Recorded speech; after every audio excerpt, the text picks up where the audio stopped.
आज पार्लियामेंट के अंदर सभी दलों की मीटिंग थी। उस सर्वदलीय बैठक में मैंने अडानी के भ्रष्टाचार का मुद्दा उठाया। अडानी का भ्रष्टाचार जो पिछले 3-4 दिनों से काफी चर्चा में है। और यह भ्रष्टाचार क्या है?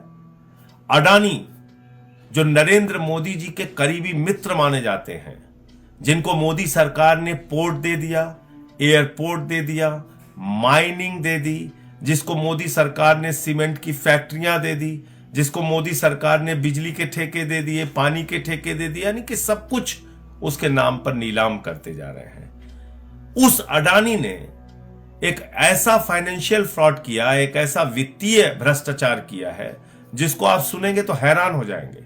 आपको मालूम है, अचानक अडानी दुनिया के दूसरे नंबर के अमीर बन गए। उस वक्त भी मैंने कहा था कि ये दुनिया के 2 नंबरी अमीर बने हैं, और आज वो 2 नंबरी वाली बात सही साबित हो रही है। अब उनका जो अमीरों की सूची में उनका नंबर है वो लगातार गिर रहा है। वो 8वें नंबर पे पहुंच चुके हैं, क्योंकि झूठ का पहाड़ उन्होंने खड़ा किया था, क्योंकि भ्रष्टाचार की बुनियाद पर वो अमीर बने थे। और जब उस भ्रष्टाचार का खुलासा हुआ तो उनका वो पहाड़ ताश के पत्ते की तरह बिखर गया। और ये भ्रष्टाचार क्या है? अडानी ने टैक्स हेवन कंट्रीज, यानी कि ऐसे देश जहां पर कर की छूट होती है, आप पैसे रख सकते हैं, आप कंपनियां बना सकते हैं, आप पैसे कहां से ला रहे हैं इसका सोर्स बताने की आपको जरूरत नहीं पड़ती है। उन सारे देशों से, उन टैक्स हेवन कंट्रीज से अपनी ही कंपनी का शेयर खरीदा जो भारत में उसकी कंपनियां हैं। और यह शेयर क्यों खरीदा? क्योंकि अपनी कंपनियों के शेयर के दाम उसको बढ़ाने थे। यानी कि कंपनी मुनाफे में हो और लोग उसके शेयर खरीद रहे हो और शेयर का दाम बढ़ रहा हो, यह बात नहीं थी। अपने शेयर का दाम फर्जी तरीके से बनाने के लिए फर्जी कंपनियां विदेशों में खोली गई, और मॉरिशस जैसे देश से, एंटीगुआ जैसे देश से, वहां से कंपनियां बनाकर अपने ही शेयर खरीद के शेयर के दाम बढ़ाए गए। अब आप पूछेंगे, अपनी कंपनी का शेयर का दाम बढ़ा के उसको क्या हासिल हुआ? जब अपनी कंपनी के शेयर के दाम उसने बढ़ाए तो कंपनी की शेयर की वैल्यू बढ़ गई, और उस शेयर की वैल्यू बढ़ने के आधार पर, शेयर की वैल्यू फर्जी तरीके से ओवर वैल्यू करने के आधार पर, शेयर के नाम पर लाखों करोड़ रुपए का कर्जा बैंकों से उसने उठा लिया। अडानी के ऊपर करीब करीब 2.5 लाख करोड़ रुपए का कर्जा है, और एक पहले भी रिपोर्ट आ चुकी है कि 74,000 करोड़ रुपए भारत सरकार, यानी कि नरेंद्र मोदी जी की सरकार, उसके माफ कर चुकी है। अपनी कंपनी के शेयर के दाम बढ़ाकर, फर्जी तरीके से दाम बढ़ाकर, LIC से, SBI से, जहां पर जनता की गाढ़ी कमाई का पैसा जमा होता है, वहां से लाखों करोड़ रुपए का कर्ज ले लिया। LIC को निर्देश दिया भारत की सरकार ने कि अडानी के शेयर खरीदो। और आपको मालूम है LIC ने कितना शेयर खरीदा है अडानी का? 87,000 करोड़ रुपए का शेयर खरीदा है। इसी प्रकार से हजारों करोड़ का कर्ज SBI ने दिया है और तमाम बैंकों ने दिया है। तो आप कल्पना कीजिए कि कितना बड़ा भ्रष्टाचार है। LIC में लोग अपनी जिंदगी की गाढ़ी कमाई का पैसा लगाते हैं, SBI में लोग अपनी जिंदगी की गाढ़ी कमाई का पैसा जमा करते हैं। क्या नारा है LIC का? जिंदगी के साथ भी और जिंदगी के बाद भी। यानी कि ईश्वर ना करे कि आपके साथ कोई दुर्घटना हो जाए तो आपके परिवार का सहारा बनेगा LIC। आपकी बेटी का सहारा, आपके बेटे का सहारा, आपके बच्चों का सहारा, आपके परिवार का सहारा बनेगा LIC। आज उस LIC को एक व्यक्ति ने डुबो दिया, अडानी ने। और अब वो क्या कह रहा है? आज बड़ा हास्यास्पद तर्क आया उसका। उसने कहा हिंडनबर्ग की रिपोर्ट राष्ट्रवाद पे हमला है। अब आप देखिए मजेदार बात, हिंडनबर्ग 2017 से लेकर अब तक 16 कंपनियों के फाइनेंशियल फ्रॉड को उजागर कर चुका है। 16 कंपनियों के फाइनेंशियल वित्तीय भ्रष्टाचार को उजागर कर चुका है। उसमें अमेरिका की भी कंपनी है तो फिर उसने अमेरिका पे भी हमला कर दिया। उसमें चाइना की भी कंपनी है तो उसने चाइना पे भी हमला कर दिया।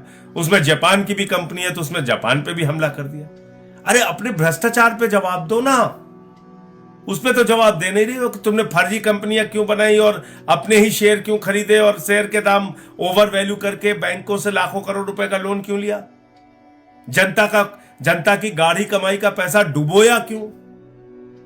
किसी ने अपनी बेटी की शादी के लिए पैसा जमा किया था, किसी ने मकान बनवाने के लिए पैसा जमा किया था, किसी ने छोटे मोटे रोजगार शुरू करने के लिए पैसा जमा किया था। वो सारा पैसा तुमने डुबा दिया। उस पे जवाब दो। अब कह रहे हो राष्ट्रवाद पे हमला है, यानी कि भारत राष्ट्र के करोड़ों लोगों का लाखों करोड़ रुपए लूटकर अडानी आप राष्ट्रवाद की बात कर रहा है।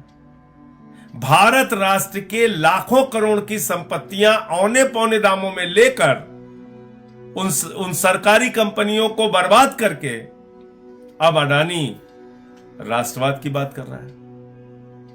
तो इस राष्ट्रवाद के नारे के पीछे तुम्हारा भ्रष्टाचार छुपेगा नहीं, क्योंकि इसी भारत राष्ट्र के करोड़ों लोगों को तुमने लूटा है। और इसलिए मैंने भारत के प्रधानमंत्री को चिट्ठी लिखी है, सेबी को चिट्ठी लिखी है, income tax department, CBI, ED सबको चिट्ठी लिखी है कि बगैर देर किए अडानी और उसके परिवार का पासपोर्ट जब्त किया जाए। क्यों? क्योंकि पहले भी इस तरह के बड़े भ्रष्टाचार करके 20,000 करोड़ रुपए लेके नीरव मोदी भाग गया, मेहुल चौकसी भाग गया, 10,000 करोड़ रुपए लूट के विजय माल्या भाग गया, 3,000 करोड़ लूट के ललित मोदी भाग गया, 6,000 करोड़ लूट के नितिन संदेशरा भाग गया। ऐसे तमाम लोग इस देश की जनता की गाढ़ी कमाई का पैसा लूट के भाग चुके हैं। इसलिए बगैर विलंब किए इसके पासपोर्ट, इसके परिवार के पासपोर्ट जब्त किए जाने चाहिए और इसके खिलाफ कार्रवाई होनी चाहिए। कहां सो रही है सेबी? कहां सो रही है ईडी? कहां सो रही है सीबीआई? कहां सो रहा है इनकम टैक्स डिपार्टमेंट?